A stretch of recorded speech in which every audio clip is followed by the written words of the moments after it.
আধুনিকতা জাঁতাকলে কালের পরিবর্তনের প্রায় লুপ্ত হতে চলেছে কানামাছি, সাততারা বা নৌকা বাইচ, দরিয়াবান্ধা, হাডুডুর মতো গ্রামীণ ক্রীড়া। একসময় বিনোদনের অন্যতম মাধ্যম হিসেবে গ্রামে গ্রামে উৎসবের আবহে উল্লেখিত ক্রীড়া প্রতিযোগিতা সংগঠিত হতো। ঘন্টার পর ঘন্টা মানুষ উপভোগ করতেন এই খেলা, যা ছিল গ্রামীণ সংস্কৃতিরই অঙ্গ।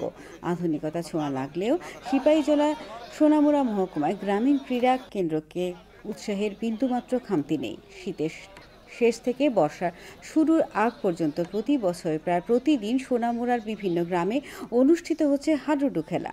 কুস্তির সমতুল্য এই হাডুডু খেলার সঙ্গে জড়িয়ে রয়েছে ঐতিহ্য ও পরম্পরা। খেলার নিয়মনীতি সম্পর্কে জানালেন রেফারি বিল্লাল হোসেন।